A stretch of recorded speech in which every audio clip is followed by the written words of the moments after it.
Greetings everybody and welcome back to my YouTube channel. Alex here, and finally we have our Q&A video. Finally it happened. So it's been a while since my last Q&A, and this time I had a story on Instagram and told you guys to ask me questions, and I got too many questions. I've got between 300 and 400 questions. It's just an approximation. Obviously I cannot answer all of them. So first of all, just for those of you guys that don't know, my name is Alex. I'm a flight attendant for Etihad Airways for about 6 years, and I'm here to answer a few questions that people want to know. Now, let's get started. I have the questions here on my monitor already. So the first question from Captain C's: what advantages does a A350 have over 787 as a cabin crew, and which is better for crew? Now, I am not trained for Airbus A350 yet, but I guess it's soon. I just fly main fleet 787 all the time.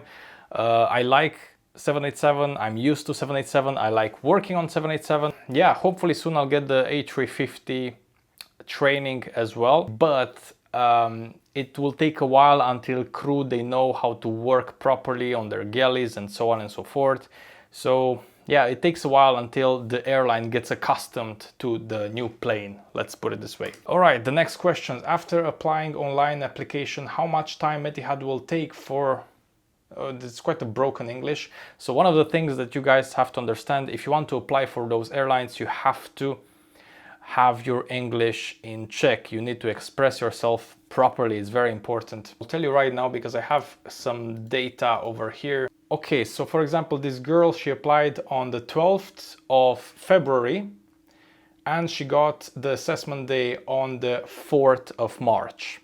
So for example, it's 1 month, right? All right, next question is: BMI counts for Etihad? I would say yes, BMI counts for most of the airlines out there, and especially airlines in the Middle East. Now, for those of you that don't know what BMI stands for, it's Body Mass Index, and it kind of shows if you are overweight or not, or if you're underweight or not. And usually Middle Eastern airlines, they want a middle ground, right? They want a good BMI for everybody to have. All right, next question is where you studied. I studied back in Romania. I had a 3-year degree in tourism, and in Romania I had my high school as well. All right, next question. I have no experience in customer service. Can I get a cabin crew job? Maybe, but usually it's not the case. Usually customer service experience is preferred, so I would rather go apply for some customer service jobs before applying for a big airline like Etihad or Emirates. Just because of the extra experience, it might give you an advantage over other candidates if you are applying for one of those airlines. Next question: how do I overcome my fear of flying? I do travel quite often and alcohol does not work. Georgiana, that's a Romanian name, so hello to my Romanian viewers. Personally, I never had a fear of flying. Even for my first flight, I was actually very excited to fly. I would say this: have a travel buddy, right? Somebody that travels with you. Don't fly alone. Maybe flying with someone will reassure you. Also, you can talk with the cabin crew, let them know that you have a fear of flying so they can reassure you, maybe give you some extra water, you know, just conversation helps. Generally speaking, conversation helps, right? Can relieve some of that anxiety and pressure when it comes to flying. Leonardo da Fitness: in my first assessment day in Cairo, sadly I got refused in the first phase. Why that, do you think? I mean, many of you, you're asking me those kind of questions. I would say book a session with me, have a private conversation with me, have a Zoom call. I offered this on my YouTube channel. Have a Zoom call with me and you can explain in detail how was your assessment, what happened, what were the questions that you think you didn't get right, how was your attire, right? How was your hair, how are your pictures, how was your CV, all of those things we can talk in private, because this is a very broad kind of question, right? I have no idea what should I tell you based on the information you provided me. So if I get more information, I would know exactly what to answer. Let's see the next question. How to believe in yourself more? Hugs from Brazil. Again, a very broad question. I'm not a motivational speaker, but I believe self-motivation plays a good part. Self-motivation is important. I don't rely on anybody for my personal motivation. I just go and do things myself. You know, I go to the gym every day almost whenever I can. You know, I try to be diligent. I'm prepared for my flights. You know, I do those YouTube videos. So I just motivate myself into doing those things that can better my everyday life, right? So I think everybody should try to do that. Obviously, it's not easy, but my advice to you is keep at it. Be strong. Let's see the next question. What qualifications do we need for cabin crew? Each airline has its own requirements. I believe by qualifications you mean requirements. I will just post the requirements for Etihad right here. Those are the requirements. This is what you need in order to become a part of this airline, for example. Other companies, they have similar kind of requirements, especially in the Middle East, so keep an eye on that. And if you're referring to a job specifically, I would say have 2 customer service jobs as a previous experience. You worked in something that relates to people, implies that you are talking to people on a daily basis. That's customer service, basically, that's what you need. Yes, indeed. Next questions, plans to fly to South America. To be honest, I'm not much of a traveler myself, even though I work for an airline. I'm not traveling on my own too much. I feel like the layovers are already too much traveling for me. I'm an old man, I guess. I may go to South America at some point in my life. I don't know when will that be. Inshallah, as we say here in the UAE. Most overlooked thing from people that are aspiring cabin crew. I still believe that personal grooming is quite overlooked. You should take pride in your appearance and you should present yourself properly to that assessment day or open day. Also, keep trying. If you failed once, try to improve yourself. If you failed twice, again, try to improve yourself and keep trying. I know a person who succeeded the 10th interview. So he actually went to 10 interviews before he failed. And then he got his dream job of becoming a cabin crew and he moved to the Middle East. So 10 times, 10 assessment days or open days back in the day. It just proves you that you still can do it, even though the odds are slim. Is tattoos allowed with Etihad, visible or not? Well, it's a big difference because visible tattoos are not allowed. Now, if you have a tattoo on your chest, it will not show within the uniform, so that is allowed. You are free to apply with a tattooed chest or maybe a tattooed, I don't know, belly or stuff like that. Personally, I don't have any tattoos myself. I don't think I plan of getting one because I'm just not into tattoos necessarily. I think they look good and stuff, but I don't know. I wouldn't go for a tattoo myself. But yeah, regards to your question, just don't have any visible tattoos, for example, on your wrist or neck, right? Those are visible even within the uniform, so it's not allowed. You will not be accepted. Advice for assessment day. Again, book a session with me, have a private conversation on Zoom, and I can answer with more detail because this is a very broad question, right? Etihad is very strict about scars for girls. Well, not only for girls, for guys as well. I mean, it applies to everyone, right? It's not very strict. If you have a small little scar somewhere and it's visible, it's still fine. Now, if you have a big cut on your face because you fought with somebody and they had a blade or something, okay, I'm just exaggerating things, overreacting. But if it's very, very visible, probably it might be a problem. If it's just a little scar, it might be okay. I would say declare it. Again, you could send me the photos and I can answer you properly. What is your height? I get this question every Q&A, ladies and gentlemen. Every Q&A I get this question.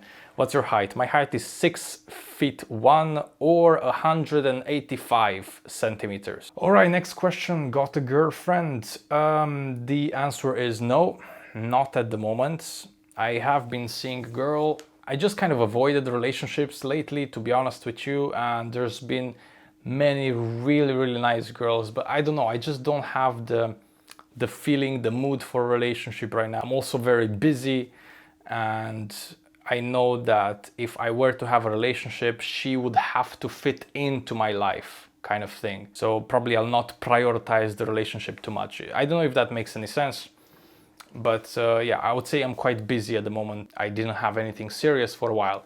Maybe soon, who knows? I will let you guys know. You know where is the location for tomorrow open day in Dubai? about that, ladies and gents, so recently it has been a open day in Dubai. I posted a video about it with the location, with the hours and everything. If you have attended this open day, please leave a comment below. Let me know how it went, how many people there were. I guess it was full for sure. It was fully packed with people. That hotel lobby must have been packed. I'm curious, let me know, please. All right, let's see. If someone recognizes you on a plane, can they say hi to you? I think it happened once. Yeah, absolutely. We can have a conversation like, you know, I'm working, but it's fine. So of course they can say hi. Next question, what is your favorite destination? And this question is appearing all the time. I have absolutely no idea what's my favorite destination. I'll tell you why, because every country has something unique. Every place has something special. You know, I like certain destinations in Asia, I like certain destinations in Europe. I love Australia, you know, Melbourne is one of my favorite cities. I like the Maldives, I like to sit sunbathing in the sun. So it all depends. As a city, I loved New York. We used to have this, I mean, we still do have this hotel in the Times Square, right in the middle, everything happening there. So it's just, I wouldn't say it's just this one destination, but there's a few of them, right? From Nepal, lots of love. Can we directly apply for butler? If you are talking about the butler position, if you're referring to the butler that we used to have for the residence, which was the highest product in any commercial airline, you know, the residence, even Casey Neistat, he did a video about the residence on YouTube. You'll find that video. It has like millions and millions of views. It's an amazing concept, it's an amazing product, but once the pandemic started, the residence was no more. Why? Because the Airbus A380, which is the biggest aircraft that we had, was no longer flying. High capacity, a lot of fuel consumption. Probably you will not see the 380 still for a while in Etihad. So yeah, the position of butler was basically terminated. Many butlers that I know, they're working now as a cabin senior, as a cabin supervisor. Things changed because of the pandemic. This is the way it is. So we don't really have the position of butler anymore. Would you go to a Romanian airline so you could work from your hometown? Excellent question. To be honest with you, I said to myself that this will be the first airline, you know, Etihad will be my first airline and my last airline. Like if I leave here, probably I'm not gonna fly again. That's what I told to myself. That's what I said to myself. I'm not sure if this is gonna be the case. I can never say 100% what the future holds. But if I go back home, I might work on my own business. So depends. We'll see. We will see. I cannot say 100% that the future is this. It all depends, right? It all depends. Next question, ladies and gents. How do the cabin crew travel from the hotel of destination to far away places in such a short time? That's a good question. So let's say I go to Barcelona and we have 2 days layover in Barcelona. I go to the hotel. I want to travel to Valencia. I'll just hop on a train and go to Valencia and visit Valencia, for example. That's something we can actually do, but it implies that it takes away time from your layover. So you have maybe less time to sleep or less time to rest. So oftentimes, I guess cabin crew, they sacrifice sleep for traveling. I wouldn't advise that. I always try to prioritize my rest in the layovers. And if I have time to travel around and travel more, I will do it. But I need to get enough rest. For me, it's very important, especially in this point of time. You know, I'm 6 years already flying, so health is number one. Is there something you don't like about long-haul flights? Oh, of course there is, and I talked about it extensively throughout my channel. But yeah, here you wrote long hauls, so that may be long hauls, or maybe it's ultra long hauls. Ultra long hauls means above 10 hours flight time, so it'll be, for example, Melbourne or Sydney or New York, like 13 hours of flying time. That's a long flight, so those are not easy. Jet lag is real. It's hard to get your proper sleep. Your body is confused about which time is day, which time is night. So yeah, all of those, they can contribute to a really jet lagged human being. Next question, how many hours do you work monthly? Let's say an average of about 95 flying hours. It's quite a lot right now. So 95 flying hours per month. You can check my roster reveals. You will see more details sometimes over there. All right, another question from the same person. How happy you are living in Abu Dhabi? I would say pretty happy. I would say pretty happy and content. I love this place. I love UAE generally. What I don't like is the weather during the summer. 50 degrees weather, 45, 50 degrees. It's not pleasant. You cannot really sit out on the terrace and enjoy. But during the winter time, it's absolutely brilliant. I love the weather during the winter time.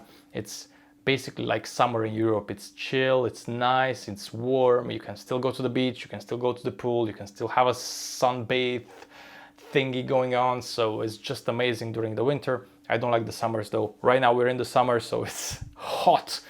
It's hot. But no, Abu Dhabi is a pretty good place to live. You know, the safety index, right, is one of the safest cities in the world. I talked about it in a recent video. I leave my door open, I leave my car open, you know, nobody steals anything. So it's a really nice place to live from many points of view. The roads are wide and put cruise control and you're just speeding normally at 140 kilometers per hour, going from place to place. The roads are very well built. The infrastructure is amazing. So yeah, I definitely love this place. And probably if I go back to Romania, I'll have a hard time switching, right? All right, another question. Can I send my application even before turning 21? The answer is yes. If you want to apply for an airline, you can send it before turning 21. Just make sure that you will be 21 within 6 months. So then you can receive a joining date which has to be after you turn 21. The joining date in Etihad or Emirates, I believe is the same thing, has to be while you are already 21. Just keep that in mind. Hello Alex, please can you give me some advice for group activities? So by group activities you mean when you are applying to become a cabin crew, when you're having your interview, and there's the group session. While you're having a group activity, the interviewers will observe the candidates, right? They will see how you guys are interacting with each other, how you behave in a social environment, and basically how you contribute to the conversation at hand. So many times in a group activity, there's no right or wrong answer about the group session, about the topic of discussion. The interviews are looking at you to see how you're answering. Not the answer itself, but how. I don't know if that makes any sense. Maybe, I hope it will help. All right, another question. Will Etihad come to Pakistan for cabin crew open day? I have no idea. Just keep an eye on etihad.com/careers because that's where they are posting all assessments. So if you keep an eye on there, you might see your country. Chavi, what is the best and the worst thing about being a flight attendant? That's a good question. The best thing is definitely the benefits. That includes traveling and accommodation and utilities and living in a nice place. All of those, I see them as the benefits. So that's the best thing. The worst thing is obviously, for me at least, it's the sleepless nights because we have a lot of night flights. That's not easy for many people. I wouldn't say it's easy for me. I just try to manage my sleep properly, to have naps before those kind of flights. So this is the way I do it. Guys, being a flight attendant isn't only fancy stuff. It's not. It's more than that, right? Being a flight attendant comes with responsibilities. It comes with night shifts. It comes with not celebrating your birthdays and Christmas sometimes. You need to fly instead of that. So there's many kind of things that you must take into consideration before you apply for such job. But if you're willing to accept that, absolutely, it's one of the most rewarding jobs there is. Now, ladies and gents, thank you very much for watching my video. I will end it here at this point. There's many more questions. I will have another video for the next batch of questions. Thank you very much. Please don't forget to like, subscribe to my YouTube channel if you're not subscribed yet. Until next time, my name is Alex. See you guys on the next one. Bye bye.